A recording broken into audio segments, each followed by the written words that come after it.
Hola a todos, me llamo Francisco Almenara Pineda, soy profesor ayudante doctor de la Universidad de Valencia, Departamento de Derecho Penal, y en primer lugar me gustaría agradecer la oportunidad de poder tomar parte en este congreso sobre inteligencia artificial en las aulas y presentar mi ponencia relativa a sostenibilidad e inteligencia artificial, impacto social, ambiental, educacional y laboral, un nuevo reto para la comunidad jurídica universitaria. Para mi exposición comenzaré con una breve referencia al momento histórico en el cual nos encontramos para poder analizar con más detenimiento posteriormente ese impacto que provoca la inteligencia artificial en cada una de las dimensiones mencionadas, terminando con unas breves conclusiones. Actualmente podríamos decir que nos encontramos en una nueva era digital, precedida de una revolución tecnológica acelerada donde hito fundamental fue en el año 1958 la creación por el Departamento de Defensa de los Estados Unidos de una agencia de proyectos de información avanzada que tenía como objeto la captación de recursos en el ámbito universitario para su aplicación militar. Y ello como consecuencia de que un año antes, en 1957, la Unión Soviética ya había lanzado el Sputnik al espacio y se había puesto a la cabeza en el desarrollo de las nuevas tecnologías. Es precisamente en ese ámbito de desarrollo de recursos universitarios para su aplicación militar en los Estados Unidos donde aparece la presentación del trabajo de Paul Baran en 1962, en el cual explica que era posible una conmutación de paquetes de información entre sistemas informáticos. Y esto lo publica en su libro Las redes de comunicación distribuidas en ese año 1962, que daría lugar a la red conocida como ARPANET en ese sector militar de Estados Unidos, que tendría su evolución natural en una red de redes, es decir, la posibilidad de intercambio de paquetes no solo ya entre sistemas informáticos, ordenadores dentro de la misma red, sino colocados en distintas redes. Y así se hace público en el año 1969 ese primer programa dentro de ARPANET, que es el correo electrónico. Destaca también la aportación que realizaron Khan y Cerf desde la Universidad de Stanford en el año 1973 con los protocolos de comunicación comunes entre esos sistemas informáticos que posteriormente haría público ya el Departamento de Defensa en 1983 con ese entendimiento de Internet tal y como podemos comprenderlo hoy en día. De tal manera que por último en 1992 daría el impulso decisivo Tim Berners-Lee con el World Wide Web, que sería ya el protocolo de utilización que podríamos decir de un ordenador de uso doméstico para poder acceder a Internet utilizando los protocolos HTML o HTTP. Es decir, se produce así la creación de Internet, conocida como la fuente de conocimiento más grande que antes se hubiese manejado dentro de la historia de la humanidad, hablándose así de una red de computadoras interconectadas que hacen posible que millones de personas puedan comunicarse entre sí y acceder a grandes cantidades de información. Esta es la definición que se recoge en la sentencia del Tribunal Supremo de 26 de junio de 1997 en el caso Reno versus American Civil Liberties Union. Por tanto, encontramos una nueva herramienta de comunicación e información que conlleva numerosas ventajas, pero también riesgos para los bienes jurídicos tradicionales. Y esto supone una correspondiente o una correlativa preocupación en la medida que avanzan esas nuevas tecnologías. En los años 60, con la aparición de esos grandes instrumentos, de esos sistemas que permiten manejar cantidades de datos ingentes, pues lógicamente surge la preocupación en torno a la intimidad, cómo se manejan esos datos. Se deja de un lado de preocupar a la población de lo que es la intimidad en un sentido tradicional o negativo, de exclusión de terceros a sus datos, para preocuparse más en un sentido positivo, el derecho a la privacy. No solo excluir a las personas de su círculo de intimidad, derecho a excluir a terceros, sino también poder decidir qué se va a hacer con sus datos. Ese es el aspecto positivo de la privacy. En los años 70, conforme se introducen esos sistemas informáticos, los ordenadores en el ámbito empresarial, pues comienzan los delitos económicos, de naturaleza económica, contra el patrimonio. En los años 80 y 90, pues correspondientes a que se generaliza el uso de los ordenadores en los domicilios particulares, el uso doméstico, pues también surge la piratería de software, es decir, los delitos contra la propiedad intelectual. En la medida en que evolucionan las nuevas tecnologías, podemos decir que prácticamente cualquier delito ya puede ser cometido a través del uso de estas nuevas herramientas y por tanto es necesaria también una respuesta legislativa. Llegamos al punto de que ya no hablamos solo de una revolución tecnológica acelerada, sino de hecho de una nueva sociedad, una cibersociedad, como dice López Zamora o Morón Lerma, una sociedad paralela a la tradicional, a la analógica, que da lugar a la actual era digital, donde aparece la inteligencia artificial no ya como un sistema de intercambio de información, de comunicación, sino que permite, una herramienta que permite adquirir datos, manejarlos, procesarlos y crear nuevos materiales, nuevos datos o nuevas informaciones de forma automatizada. Y esto da lugar a una nueva etapa, que es la que estamos viviendo actualmente, que tiene un impacto en diversas dimensiones, la social, la educacional, la ambiental o la laboral, que son los que me voy a referir a continuación. En primer lugar, desde el punto de vista del ámbito social, es indudable que la inteligencia artificial ha supuesto una revolución y una serie de mejoras, por ejemplo, en la salud. Permite un pronóstico más rápido, más eficaz, más preciso de enfermedades, un tratamiento más adecuado, en la medida en que es individualizado, analizando una gran cantidad de datos del paciente, o también una investigación en nuevas materias, en nuevos ámbitos de la salud, de forma más rápida, porque permite la eliminación de tareas repetitivas humanas que conllevaban una gran cantidad de carga de trabajo y pérdida de tiempo que ahora puede asumir esta nueva herramienta. De forma más ambiciosa encontramos el primer hospital de inteligencia artificial en China, donde se permite el uso y la atención por 3.000 pacientes al día, lo cual supone un ahorro en recursos humanos y además una mayor precisión en el diagnóstico y tratamiento con unos datos que alcanzan ya el 93,06% de precisión en los diagnósticos por parte de este hospital.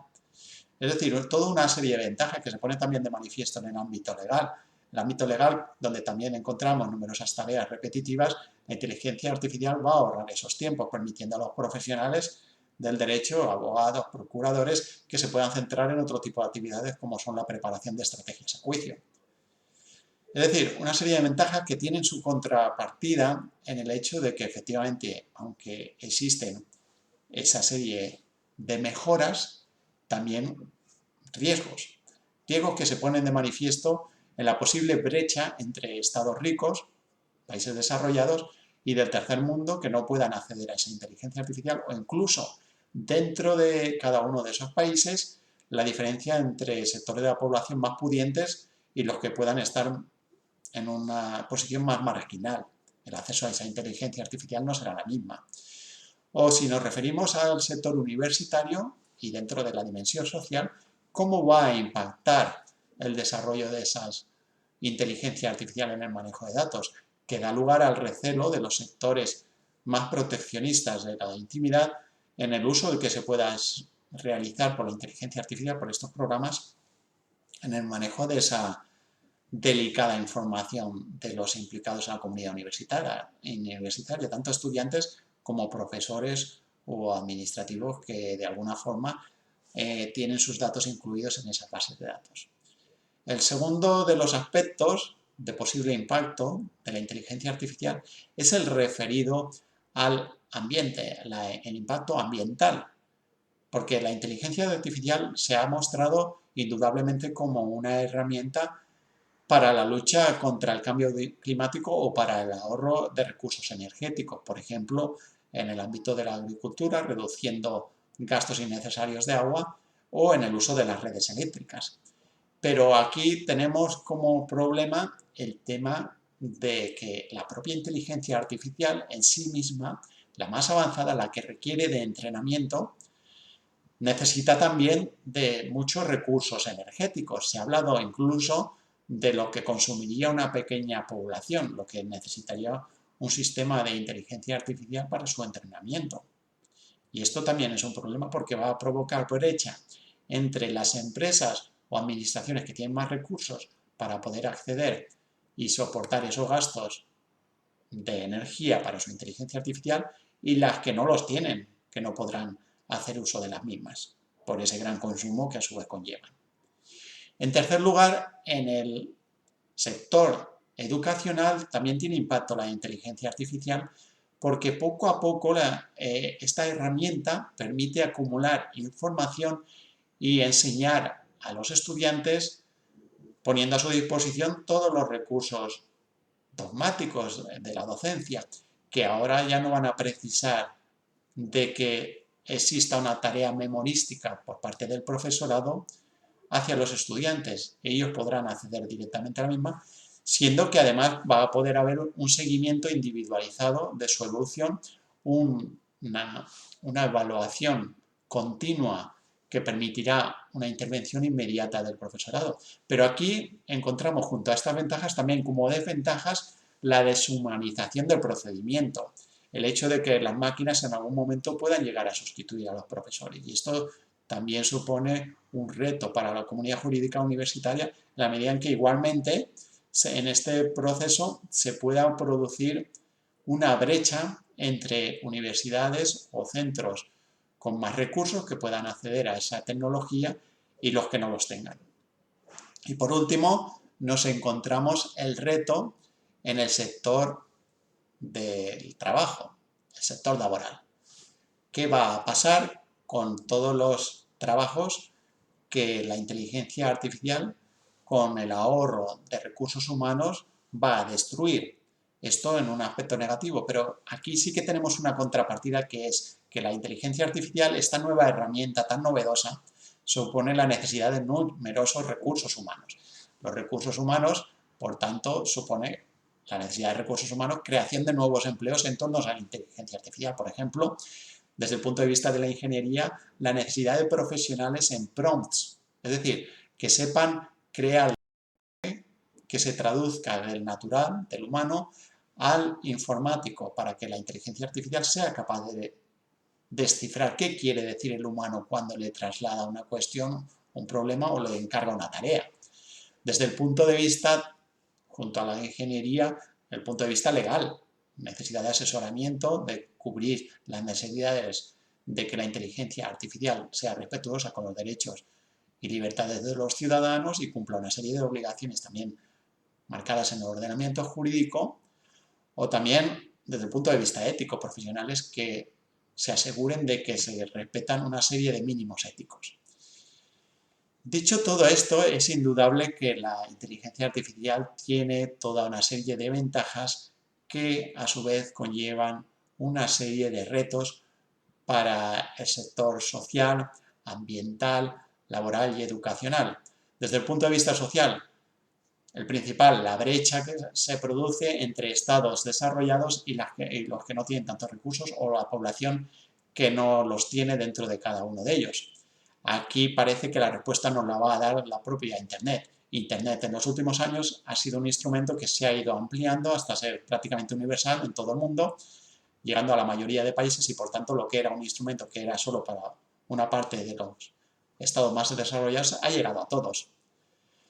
Sin duda, el tema de la protección de datos, el desarrollo de la inteligencia artificial y el manejo de grandes cantidades de información va a exigir una actuación de los profesionales de derecho en lo que es la comunidad jurídica universitaria para garantizar la información y transparencia de cada uno de los implicados en esa comunidad, para que tengan conocimiento que se recaban sus datos y para qué. Esa transparencia que exige la Ley Orgánica de Protección de Datos, que será necesario garantizar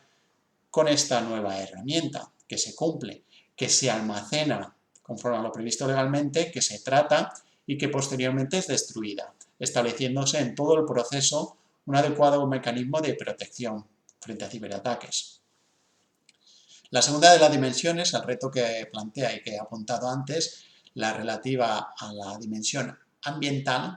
Aquí el principal problema, que es el que se consuman grandes cantidades de energía por la propia inteligencia artificial, lo que nos puede llevar es al planteamiento de algún autor como Gaspar, que nos dice que podríamos recurrir a las energías renovables, energías limpias, para que sea la propia inteligencia artificial la que haga uso de ellas, y a recurrir también a mecanismos más eficientes, que no requieran de tanta energía para poder procesar datos o para el entrenamiento de las inteligencias artificiales. Esto hará que sea más universal el acceso a esta nueva tecnología. En tercer lugar, en relación a la dimensión educacional, pues bueno, aquí se trata de que el profesorado se encargue no ya de la función memorística y de la formación desde el punto de vista de suministrar información a los alumnos, sino de lo que es el aspecto humano, es decir, asegurarse de la comprensión de las materias y de que los alumnos tienen conocimiento suficiente una vez estudiada para su aplicación práctica. Y por último, y ya concluyendo, desde el punto de vista laboral, se hace necesaria la adaptación de los profesionales a la nueva realidad, como se plantea en el informe de mayo del año 2024 por el World Economic Forum. Es preciso no ya pensar en hacer digital, sino en ser digital. No ya en la producción en masa, sino en la producción de habilidades y en la formación de cada uno de los profesionales ya dentro del mundo de la era digital, reduciendo costes y tratando de formarlos en una mayor eficiencia con el uso precisamente de la inteligencia artificial. En definitiva, y para concluir, es posible la sostenibilidad entre inteligencia artificial y cada uno de los sectores sociales, ambientales, educacionales y laborales. Si hay un trabajo conjunto de cada uno de los sectores de la población con la inteligencia artificial que se desarrolle de forma progresiva y en ese esfuerzo continuado que hará posible maximizar los beneficios de la inteligencia artificial y reducir sus posibles perjuicios o riesgos que conlleva en su uso. Muchas gracias y un saludo a todos.